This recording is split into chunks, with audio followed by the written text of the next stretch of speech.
Donald Trump's war on crime and how he's trying to use the issue to set the Republicans up for midterm wins in 2026, as well as for his eventual successor to hang on to the White House in 2028. Now, what Trump started in Washington, D.C. last month with an effort to clean up the nation's capital is going nationwide. Next stop, Chicago. This is the best issue of all. They are against preventing crime. They are fighting us. I want to go into Chicago, and I have this incompetent governor that doesn't want us. Do you know that this weekend 72 people were shot in Chicago? I'm embarrassed to say it in front of the president of Poland. 11 people were killed. 72 people were shot. So in 3 weeks, I lost almost 35 people were killed. It could have been stopped. If you look at Washington, D.C., 3 weeks ago, it was the same or worse. And now it's considered a totally safe zone. Indeed. And you know what? He's got a point. Last weekend was the Labor Day long weekend in the U.S., and it was an absolute bloodbath in Chicago. And it's the same story almost every other weekend in the Windy City. Now, call me crazy, but it seems to me cleaning up this problem might be a good idea. But not everyone, as it turns out, agrees. Particularly not the Democrats who run the joint and think that everything is, well, just fine.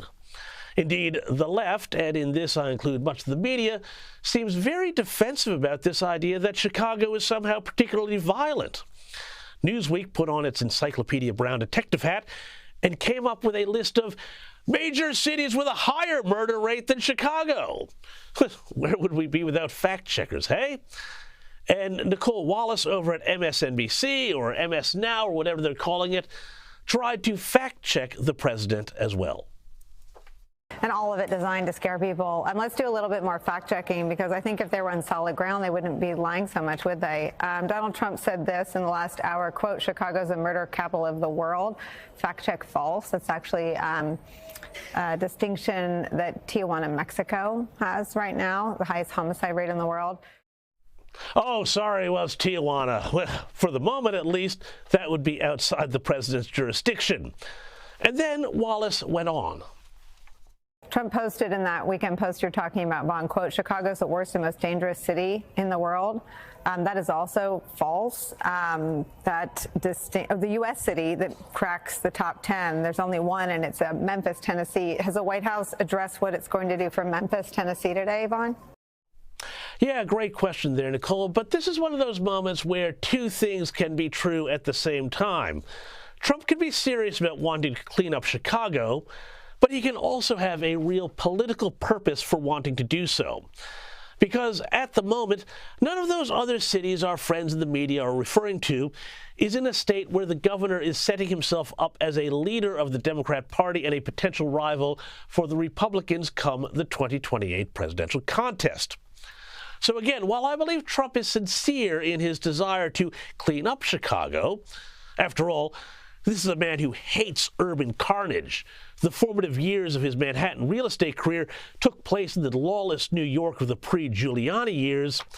Well, Trump's real target is this guy. Just during the last week, I've been in neighborhoods across Chicago, from Bronzeville to South Shore to Chatham to Little Village. The president's absurd characterizations do not match what is happening on the ground here. He has no idea what he's talking about. There is no emergency that warrants deployment of troops. Yep, that's Illinois Governor J.B. Pritzker of the billionaire Pritzker family, who has made no secret about his desire to become the de facto opposition leader of the Democrats. Now, Pritzker is directly in Trump's sights, even featuring in AI videos on Trump's social media, set up as a sumo wrestler battling Chris Christie. Pity the poor downstairs neighbors there. But Pritzker, a sworn foe of Trump, has no place to hide on this issue of crime. Here's what he had to say when he was confronted about it by a journalist the other day. You're going to hear people, especially this past weekend, 54 shot, 7 dead. Yeah. They're going to say the city's not safe. Would you ask your friends to ride the L after midnight or after, 9 o'clock at night even to come down to the city from O'Hare? Look, big cities have crime. There's no doubt about it. Big cities have crime. Okay, sure. Look, Pritzker is, sorry to say this, a big target here. And while Trump might not be able to run again in 28, he also knows that whatever he achieves this term will be quickly undone if the Democrats regain the White House at the next contest. That's why he's doing what he is doing right now and working to freeze, isolate, and take down Pritzker. It's very similar to every race he's ever been in. Just like in 2016 in the presidential primaries when he systematically picked off each of his rivals one by one. Today, he is setting up to start smashing potential Democratic contenders, knocking them out of contention by making them look, in Pritzker's case, like a soft-on-crime joke.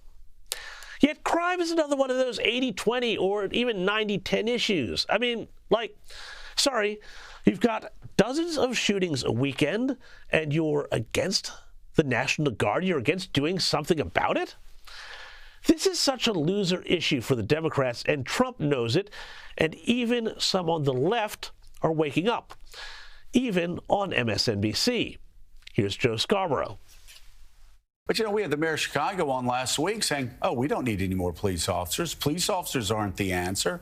No police officers. I think he said no 5 times. You look what's happening this weekend. You look so, I actually think that J.B. Pritzker should do something radical. I think he should pick up the phone, call the president, and say, and I know, you don't have the constitutional authority to deploy the National Guard here and to police my. You can do that in D.C., you can't do that in Chicago. But let's partner up. Dead right. Joe Scarborough nails it. What people like Pritzker need to do is admit the problem, and in doing so, disarm Trump and look like the bigger person. It's a far better way to manage this situation than taking the side of gangbangers. Because guess what? Even if the Democrat Party machine hates the idea of cleaning up crime, well, Chicago residents, let's hear what they think. The National Guard has to come here, even if it's for a scare tactic.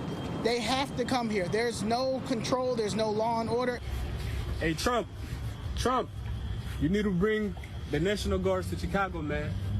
You got kids killing kids, man. That's not good, man.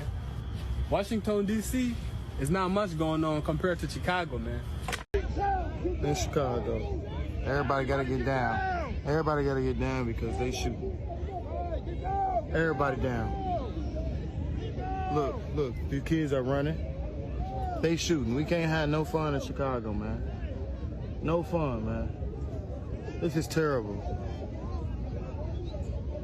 I ought to throw a goddamn flag. Because this y'all neighborhood.